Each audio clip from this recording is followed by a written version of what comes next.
तो कल मैंने आपको सुनाया था बलि राजा के बारे में। उन्होंने वामन भगवान को 3 पग में पृथ्वी को नाप के दे दी, सारा कुछ अपने उन्होंने लुटा दिया था। आज की कथा इससे आगे चलेगी संक्षिप्त में। तो सुखदेव जी कहते हैं कि परीक्षित, भगवान का चरण कमल सत्य लोक में पहुंच गया। उसके नक चंद्र की छटा से सत्य लोक की आभा फीकी पड़ गई। स्वयं ब्रह्मा भी उसके प्रकाश में डूब से गए। उन्होंने मारीच और ऋषियों, सनंदन और नैष्ठिक ब्रह्मचारियों एवं बड़े बड़े योगियों के साथ भगवान के चरण कमल की अगवानी की। वेद, उपवेद, नियम, यम, तर्क, इतिहास, वेदांग और पुराण संहिताएं जो ब्रह्मलोक में मूर्तिमान होकर निवास करते हैं, वेदांग कहते हैं उपनिषद को। उपनिषद में वेद के अंत का भाग दिया जाता है, जिसमें ज्ञान के बारे में सारी बताई जाती हैं। यानी सांख्य योग और भक्ति योग के वेद में शुरुआत में जो कुछ वर्णन किया जाता है वह योग कहते हैं या भक्ति कहते हैं। इसी चरण कमल के स्मरण की महिमा से ये सब कर्म के द्वारा प्राप्त न होने योग्य ब्रह्मा जी के धाम में पहुंचे। भगवान ब्रह्मा की कीर्ति बड़ी पवित्र है। वे विष्णु भगवान के नाभि कमल से उत्पन्न हुए हैं। जल के अंदर और अगवानी करने के बाद उन्होंने स्वयं स्वरूप भगवान के ऊपर उठे हुए चरण का अर्ध पाद से पूजन किया, प्रक्षालन किया। पूजा करके बड़े प्रेम और भक्ति से उन्होंने भगवान की स्तुति की। परीक्षित, ब्रह्मा के कमंडल का वही जल विश्वरूप भगवान के पांव पखारने से पवित्र होने के कारण उन गंगा जी के रूप में परिणित हो गया। जो ब्रह्मा जी विष्णु भगवान के चरण पखारते हैं, जो जल होता है वही गंगा का रूप धारण कर लेती है। जब भगवान ने अपने स्वरूप को कुछ छोटा कर लिया, अपनी विभूतियों को कुछ समेट लिया, तब ब्रह्मा आदि लोकपालों ने अपने अनुचरों के साथ बड़े आदर भाव से अपने स्वामी भगवान को अनेक प्रकार की भेंट समर्पित की। उन लोगों ने जल उपहार, माला, दिव्य गंधों से परे अंगरम, सुगंधित धूप, दीप, कील, अक्षत, फल, अंकुर, भगवान के महिमा और प्रभाव से युक्त स्तोत्र, जय घोष, नृत्य, बाजे, गाजे, गान एवं शंख और दुधम्ब के शब्दों से भगवान की आराधना की। उस समय ऋक्षराज जामवंत मन के समान वेग से दौड़कर सब दिशाओं में भेरी बजा बजा कर भगवान की मंगलमय विजय की घोषणा कर आए। दैत्यों ने देखा कि बामन जी 3 पग पृथ्वी मांगने के बहाने सारी पृथ्वी छीन ली। तब वे सोचने लगे कि हमारे स्वामी बलि इस समय यज्ञ में दीक्षित हैं, वे तो कुछ कहेंगे नहीं। इसलिए बहुत चिढ़कर वे आपस में कहने लगे, अरे ये ब्राह्मण नहीं है, ये सबसे बड़ा मायावी विष्णु है। ब्रह्मांड के रूप में छिपकर ये देवताओं का काम बनाना चाहता है। जब हमारे स्वामी यज्ञ में दीक्षित होकर किसी को किसी प्रकार का दंड देने के लिए उपरत हो गए हैं, तब इस शत्रु ने ब्रह्मचारी का वेश बनाकर पहले तो याचना की, पीछे हमारा सर्वस्व हरण कर लिया। यो तो हमारे स्वामी सदा ही सत्य निष्ठा है, परंतु यज्ञ में दीक्षित होने पर भी विशेष ध्यान रखते हैं। वे ब्राह्मणों के बड़े भक्त हैं तथा उनके हृदय में दया भी बहुत है, इसलिए वे कभी झूठ नहीं बोलते। ऐसी अवस्था में हम लोगों का यही धर्म है कि इस शत्रु को मार कर डालें, इससे हमारे स्वामी बलि की सेवा भी होती है। यह सोचकर राजा बलि के अनुसार असुरों ने अपने अपने हथियार उठा लिए। परीक्षित राजा बलि की इच्छा न होने पर भी वे सब बड़े क्रोध से शूल पट्टिस आदि ले लेकर वामन भगवान को मारने के लिए टूट पड़े। परीक्षित, जब विष्णु भगवान ने पार्षदों ने देखा कि दैत्यों के सेनापति आक्रमण करने के लिए दौड़े आ रहे हैं, तब उन्होंने हंसकर अपने अपने शस्त्र उठा लिए और उन्हें रोक दिया।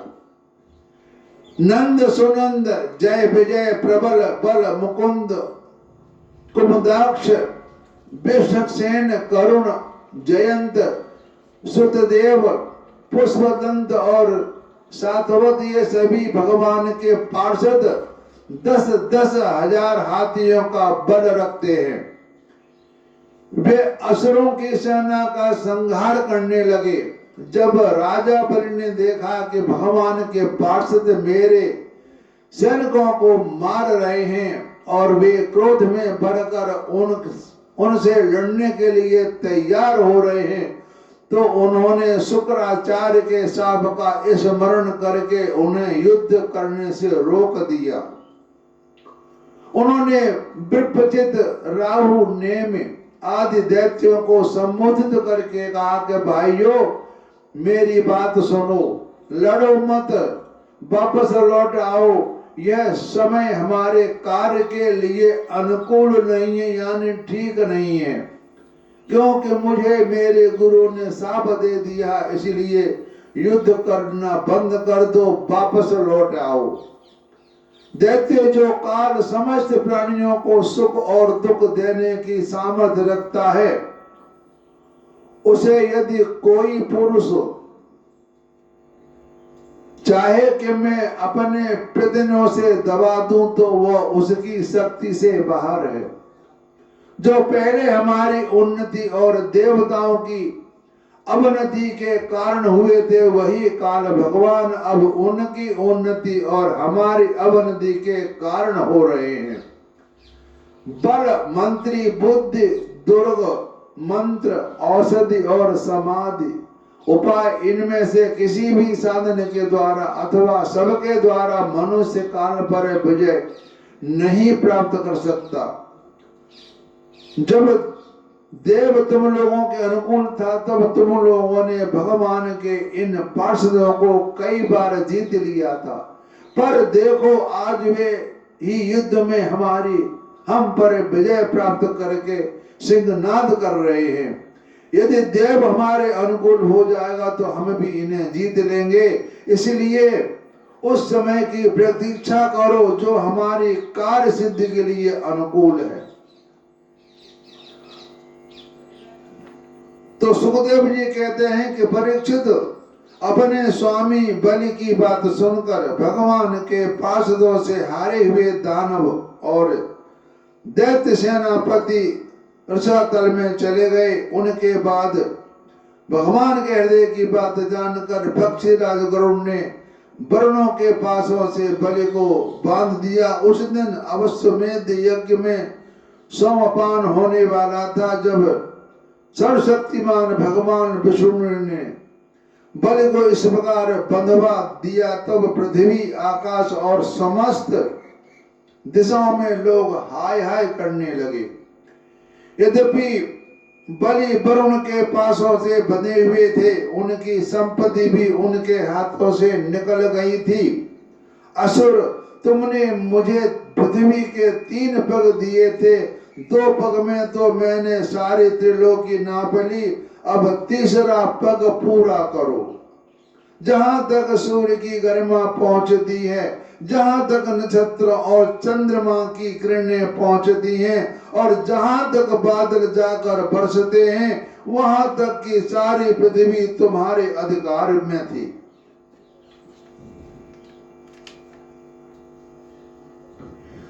तुम्हारे देखते देखते मैंने अपने एक पैर से भूलोक, शरीर से आकाश और दिशाएं एवं दूसरे पैर से स्वर्गलोक नाप लिया। इस प्रकार तुम्हारा सब कुछ मेरा हो चुका है। फिर भी तुमने जो प्रतिज्ञा की थी उसे पूरा न कर सकने के कारण अब तुम्हें नरक में रहना पड़ेगा। तुम्हारी गुरु की तो इस विषय में संपत्ति है, अब जाओ तुम नरक में प्रवेश करो।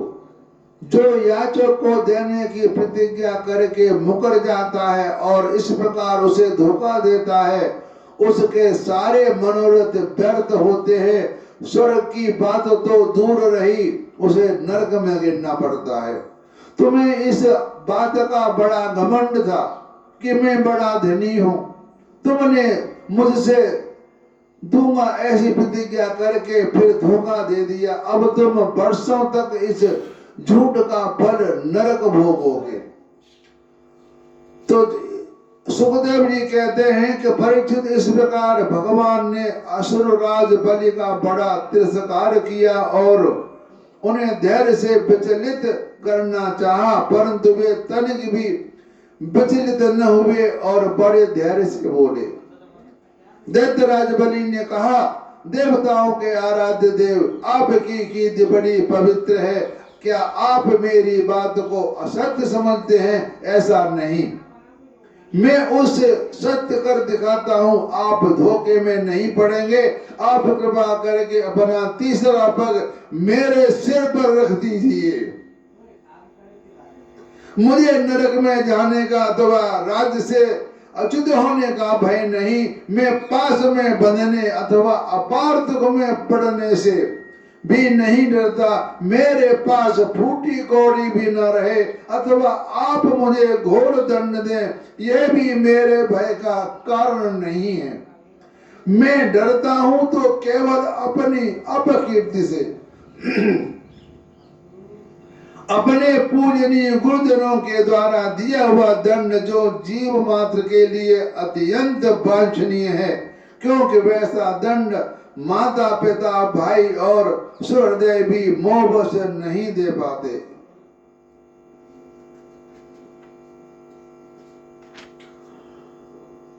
आप छिपे रूप से अवश्य ही हम असुरों को श्रेष्ठ शिक्षा दे दिया करते हैं, अतः आप हमारे परम गुरु हैं। जब हम लोग धन, कुलीनता, बल आदि से मद से अंधे हो जाते हैं, तब आप उन वस्तुओं को हमसे छीन कर हमें नेत्र दान करते हैं। आपसे हम लोगों का जो उपकार होता है उसे मैं क्या बताऊं। अनन्य भाव से योग करने वाले योगी गण जो सिद्धि प्राप्त करते हैं, वही सिद्धि बहुत से असुरों को आपस में दृढ़ बहरा भाव करने से प्राप्त हो गई। जिनकी ऐसी महिमा, ऐसी अनंत लीलाएं हैं, वही आप मुझे दंड दे रहे हैं, बड़े साप से बांध रहे हैं। इसकी न तो मुझे कोई लज्जा है और न किसी प्रकार की व्यथा है, यानी कष्ट है। प्रभु, मेरे पितामह प्रहलाद की कीर्ति सारे जगत में प्रसिद्ध है।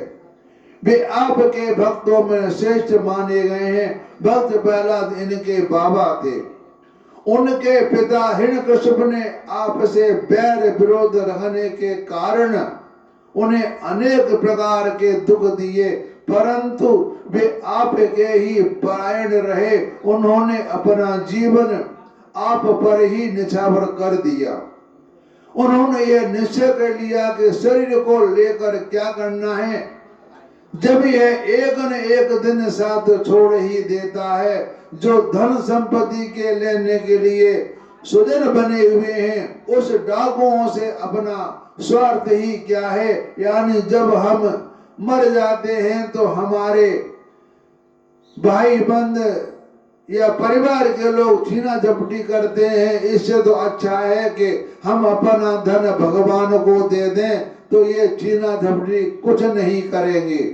उससे तो अच्छा है कि आपने हमारा धन ले लिया, बहुत अच्छी बात है। पत्नी से भी क्या लाभ हुआ जब जन्म मृत्यु रूप संसार के चक्र में डालने वाली ही है। यानी यहाँ यह बता रहे हैं कि पत्नी जन्म मृत्यु रूप के संसार के चक्र में डालने वाली है, ऐसी तो बात है, परंतु यह भगवान की माया है, इसमें हम क्या कर सकते हैं। अगर वो पत्नी हमको जन्म चक्र के बंधन में डाल रही है, इसमें उसका कोई दोष नहीं है, ये भगवान की माया है। जब मर ही जाता है तब घर से मोह करने में क्या स्वार्थ। इन सब वस्तुओं के उलझ जाना तो केवल अपनी आयु खो देना है। ऐसा निश्चय करके मेरे पिता में प्रहलाद जी ने यह जानते हुए भी कि आप लौकिक दृष्टि से उनके भाई बंधुओं के नाश करने वाले शत्रु हैं, फिर आपके ही भय रहित एवं अविनाशी चरण कमलों की शरण ग्रहण की थी। क्यों न हो वे संसार से परम विरक्त अगाध बोध संपन्न उदार हृदय और एवं संत शिरोमणि जो हैं, आप उस दृष्टि से मेरे भी शत्रु हैं। फिर भी विधाता ने मुझे बलात् ऐश्वर्य लक्ष्मी से अलग करके आपके पास पहुंचा दिया। अच्छा ही हुआ, क्योंकि ऐश्वर्य लक्ष्मी के कारण जीवन की बुद्धि जड़ हो जाती है। जब लक्ष्मी आती है तो ज्यादातर इंसान का दिमाग खराब हो जाता है, जुआ खेलने लगता है, वैसा विधि करने लग जाता है, यानी सारे और लोगों को कष्ट पहुंचाता है। यानी लक्ष्मी आने से वह लोगों के लिए एक खराब साबित होता है, वह सारे बुरे कार्य करने में लग जाता है। यह नहीं समझ पाता कि मेरा यह जीवन मृत्यु के पंजे में पड़ा हुआ है और अनित्य है, मुझे एक दिन जाना है, यह सब बात भूल जाता है। वह समझता है मैं तो अजर अमर हूँ, जिंदगी के मजे जो लेने हैं सो ले लो, आगे जो होगा सो देखा जाएगा। तो सुखदेव जी कहते हैं कि परीक्षित राजा बन इस प्रकार कह ही रहे थे, उदय होते ही चंद्रमा के समान भगवान के प्रेम पात्र प्रहलाद जी आ पहुंचे। राजा बलि ने देखा कि मेरे पिता में बड़े सी संपन्न हैं, कमल के समान कोमल नेत्र हैं, लंबी लंबी भुजाएं हैं, सुंदर ऊंचे और श्यामल शरीर पर पीतांबर धारण किए हुए हैं।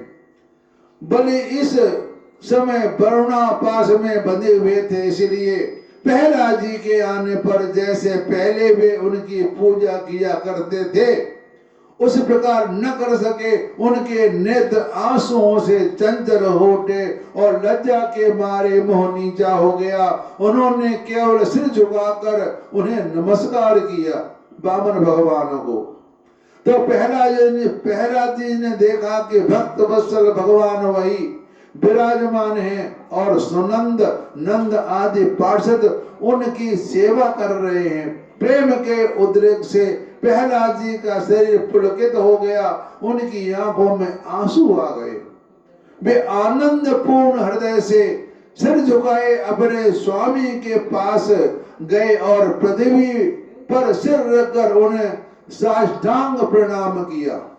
तो प्रहलाद जी ने कहा कि प्रभु, आपने ही बलि को ये ऐश्वर्यपूर्ण इंद्र पद दिया था, अब आप अपने ही ने उसे छीन लिया। आपका देना जैसा सुंदर है वैसा ही सुंदर लेना भी है। आपने ही लिया और आपने ही छीना। मैं समझता हूं कि आपने इस पर बड़ी भारी कृपा की है, जो आत्मा को मोहित करने वाली राज्य लक्ष्मी से इसे अलग कर दिया।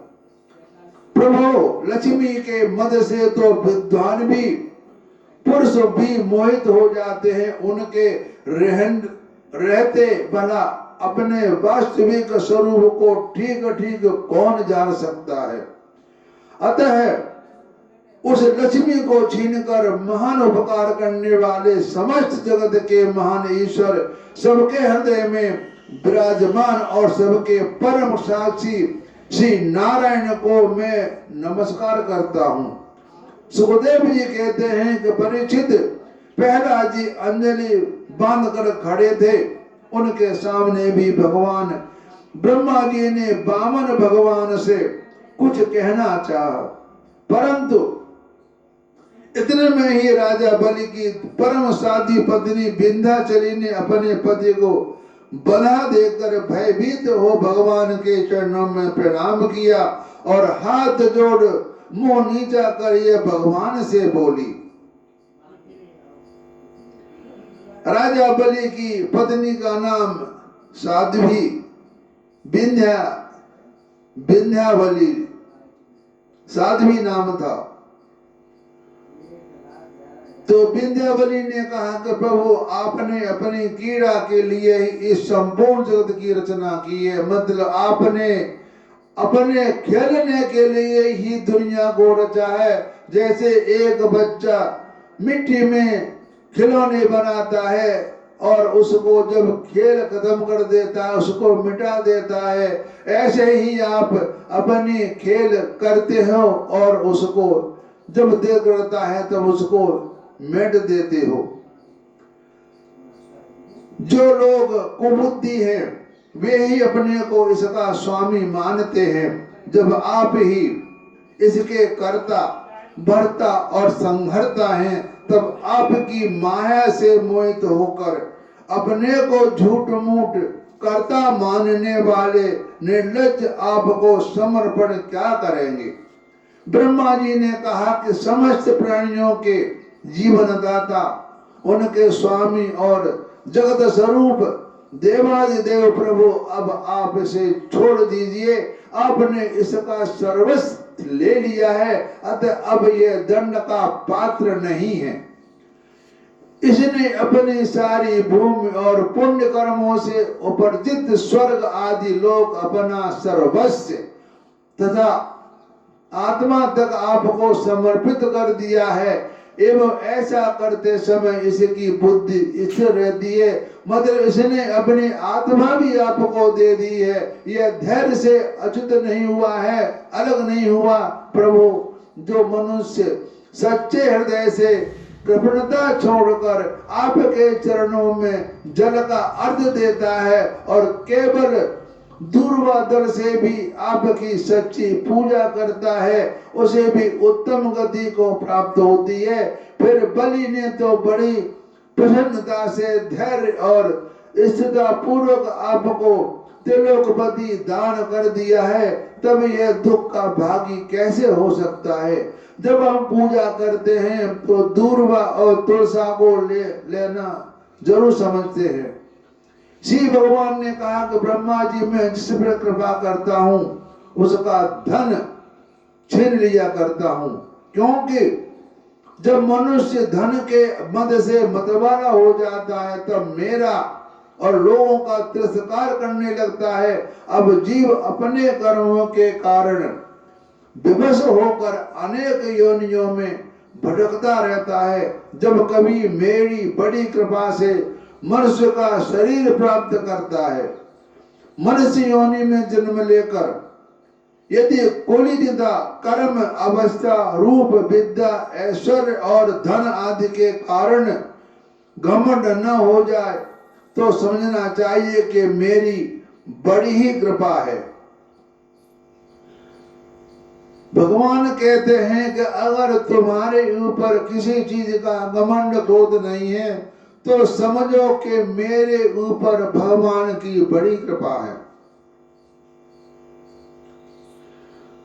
कुलीनता आदि बहुत से ऐसे कारण हैं जो अभिमान और जड़ता आदि उत्पन्न करके मनुष्य को कल्याण के समस्त साधनों से अलग कर देते हैं, परंतु जो मेरी शरण में आ गया है, जो मेरी शरणागत हो गया है, वे इनसे मोहित नहीं होते। यह बलि दानव और दैत्य दोनों की वंशों में अग्रगण्य और उनकी कीर्ति बढ़ाने वाला है। इसने उस माया पर विजय प्राप्त कर ली जिसे जीतना अत्यंत कठिन है। तुम देख ही रहे हो कि इतना दुख भोगने पर भी यह मोहित नहीं हुआ। इसका धन छीन लिया, राजपद से अलग कर दिया, तरह तरह के आक्षेप लगा दिए, शत्रुओं ने बांध लिया, भाई बंधु छोड़कर चले गए, इतनी यातनाएं भोगनी पड़ी। यहाँ तक कि गुरुदेव ने भी इसको डांट फटकार और साफ तक दे दिया, परंतु इस दृढ़ता व्रती ने अपनी प्रतिज्ञा नहीं छोड़ी। मैंने इस छल भरी बातें की, मन में छल रखकर धर्म का उपदेश किया, परंतु इस सत्यवादी ने अपना धर्म नहीं छोड़ा। अतः मैंने इसे यह स्थान दिया है जो बड़े बड़े देवता को भी बड़ी कठिनाई से प्राप्त होता है। सावर्ण्य मनंत्र में यह मेरा परम भक्त इंद्र होगा। भगवान कह रहे हैं कि पहला जी से कि देखो ये एकदम दिल का स्पष्ट साफ है। ऐसा तो कृपा में देवताओं पर भी नहीं की जितनी मैंने कृपा राजी बलि पर की है। लिखा है कि सावर्ण्य मनंतर में ये मेरा परम भक्त इंद्र पद संभालेगा। तब तक ये विश्वकर्मा के बनाए हुए शुद्ध लोक में रहे, वहां रहने वाले लोग मेरी कृपा दृष्टि का अनुभव करते हैं, इसलिए उन्हें शरीर आदि का मानसिक रोग, थकावट, तंद्रा, प्रहारी या भीतर की शत्रुओं से पराजय और किसी प्रकार के विघ्नों का सामना नहीं करना पड़ता। बाली को समुद्र कर महाराज इंद्रसेन तुम्हारा कल्याण हो। अब तुम अपने भाई बंधुओं के साथ उस सुंदर लोक में जाओ जिसे स्वर्ग देवता भी चाहते रहते हैं। बड़े बड़े लोकपाल भी अब तुम्हें पराजित नहीं कर सकेंगे। दूसरों की बात ही क्या है, जो दैत्य तुम्हारी आज्ञा का उल्लंघन करेंगे, मेरा चक्र उनके टुकड़े टुकड़े कर देगा। मैं तुम्हारे और अनुचरों की और भोग सामग्रियों की भी सब प्रकार के विघ्नों से रक्षा करूंगा। वीरबली, तुम मुझे वहां सदा सर्वदा अपने पास ही देखोगे। दानव और दैत्यों के संसर्ग से तुम्हारा भी जो कुछ आशीर्वाद होगा वह मेरे प्रभाव से तुरंत दब जाएगा और नष्ट हो जाएगा। तुम्हारी यश कीर्ति बढ़ेगी। तो सुखदेव जी कहते हैं कि जब सनातन पुरुष भगवान इस प्रकार कहा तो साधुओं के आदरणीय महानुभाव दैत्यराज के नेत्रों में आंसू आ गए। प्रेम के उद्रेक से उनका गला भराया, हाथ जोड़कर गदगद वाणी से भगवान से कहने लगे, प्रभु मैंने तो आपको पूरा प्रणाम भी नहीं किया, केवल प्रणाम करने मात्र की चेष्टा भर की, उसी से मुझे यह फल मिला जो आपके चरणों के शरणागत भक्तों को प्राप्त होता है। बड़े बड़े लोकपाल और देवताओं पर आपने जो कृपा की कभी नहीं की, वह मुझे जैसे नीच असुर को सहज ही प्राप्त हो गई। सुखदेव जी कहते हैं कि परीक्षित यो कहते ही बलि वरुण के पास से मुक्त हो गए। तब उन्होंने भगवान ब्रह्मा जी और शंकर जी को प्रणाम किया और इसके बाद बड़े प्रसन्नता से असुरों के साथ सुतरलोक की यात्रा की। इस प्रकार भगवान बलि से स्वर्ग का राज्य लेकर इंद्र को दे दिया और अदिति की कामना पूर्ण की और स्वयं उपेंद्र बनकर वे सारे जगत का शासन करने लगे। जब पहला ने देखा कि मेरे वंशधर पुत्र राजा बलि बंधन से छूट गए हैं और उन्हें भगवान का कृपा प्रसाद प्राप्त हो गया, तो वे भक्ति भाव से भर गए। उस समय उन्होंने भगवान की इस प्रकार स्तुति की, प्रभु ये कृपा प्रसाद जो कभी ब्रह्मा जी, लक्ष्मी जी और शंकर जी को भी नहीं प्राप्त हुआ, वह दूसरों की तो बात ही क्या। अहो विश्व बंद ब्रह्मा आदि भी जिनके चरणों की बंधन करते रहते हैं, वही आप इन असुरों के दुर्गपाल गिलेदार हो गए। शरणागत वत्सल प्रभु ब्रह्मा आदि लोकपाल आपके चरण कमलों का मकरंद रस सेवन करने के कारण सृष्टि रचना की शक्ति आदि अनेक विभूतियां प्राप्त करते हैं। हम लोग तो जन्म से ही खल और कुमारगामी हैं। हम पर आपकी ऐसी अनुग्रह पूर्ण दृष्टि कैसे हो गई जो आप हमारे द्वारपाल ही बन गए। आपने अपनी योग माया से खेल ही खेल में त्रिभुवन की रचना कर दी।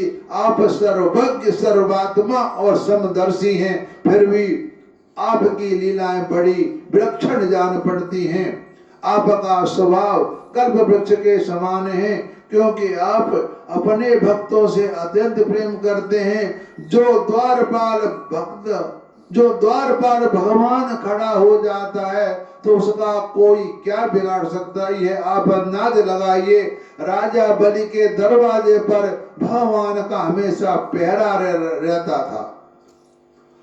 तो श्री भगवान ने कहा, बेटा प्रहलाद तुम्हारा कल्याण हो, अब तुम सुदूर लोक में जाओ, वहां अपने पौत्र बलि के साथ आनंद पूर्वक रहो और जाति बंधुओं को सुख करो। वहां तुम नित्य ही गदा हाथ में लिए खड़े देखोगे। मेरे दर्शन के परमानंद में मगन रहने के कारण तुम्हारे सारे कर्म बंधन नष्ट हो जाएंगे। तो सुखदेव जी कहते हैं कि परीक्षित समस्त दैत्य सेना के स्वामी विशुद्ध बुद्धि प्रहलाद जी ने जो आज्ञा कहकर हाथ जोड़ भगवान का आदेश मस्तक पर चढ़ाया, फिर उन्होंने बलि के साथ आदि पुरुष भगवान की परिक्रमा की, उन्हें प्रणाम किया और उनसे अनुमति लेकर सुदूर लोक की यात्रा की। उस समय भगवान श्री हरि ने ब्रह्मवादी ऋतुवजों की सभा में अपने पास ही बैठे हुए शुक्राचार्य जी से कहा, ब्राह्मण आपका शिष्य यज्ञ कर रहा था, उसमें जो त्रुटि रह गई है उसे आप पूर्ण कर दीजिए, क्योंकि कर्म करने में जो कुछ भूल चूक हो जाती है वह ब्राह्मणों की कृपा दृष्टि से सुधर जाती है। तो शुक्राचार्य जी ने कहा कि भगवान जिसने अपना समस्त कर्म समर्पित करके सब प्रकार से यज्ञेश्वर यज्ञ पुरुष आपकी पूजा की है, उसमें कर्म में कोई त्रुटि कोई विषमता कैसे रह सकती है, क्योंकि मंत्रों की अनुष्ठान पद्धति को देश काल पात्र और वस्तु की सारी भूलें आपके नाम संकीर्तन मात्र से सुधर जाती हैं। ये शुक्राचार्य भगवान जी से कह रहे हैं। आपका नाम सारी त्रुटियों को पूर्ण कर देता है। तथापि अनंत जब आप स्वयं कह रहे हैं तब मैं आपकी आज्ञा का अवश्य पालन करूंगा। मनुष्य के लिए सबसे बड़ा कल्याण का साधन यही है कि आपकी आज्ञा का पालन करें। तो सुखदेव जी कहते हैं कि भगवान शुक्राचार्य ने भगवान श्री हरि को यह आज्ञा स्वीकार करके दूसरे ब्रह्मर्षियों के साथ बलि के यज्ञ में जो कमी रह गई थी उसे पूर्ण कर दिया। और वामन भगवान ने बलि से पृथ्वी को भिक्षा मांगकर अपने बड़े भाई इंद्र को स्वर्ग का राज दिया, जिसे उनके शत्रुओं ने छीन लिया था। इसके बाद प्रजापतियों के स्वामी ब्रह्मा जी, देवर्षि पितर मनु, दक्ष, भृगु, अंगिरा, सनत कुमार और शंकर जी के साथ कश्यप और अदिति की प्रसन्नता के लिए तथा संपूर्ण प्राणियों के अभ्युदय के लिए समस्त श्लोक और लोकपालों के स्वामी के परम वामन भगवान का अभिषेक कर दिया। तो ये कथा बलि की हुई। आगे कथा में मत्स्य अवतार की कहने जा रहा हूं। मेरी कथाएं आपको सारी चैनल पर मिल जाएंगी। हर हर शिव सिद्ध बाबा मंदिर, उसको आप लाइक करेंगे और सब्सक्राइब करेंगे तो मेरी सारी जो कथाएं हैं सारी आपको आपके फोन पर पहुंचती रहेंगी।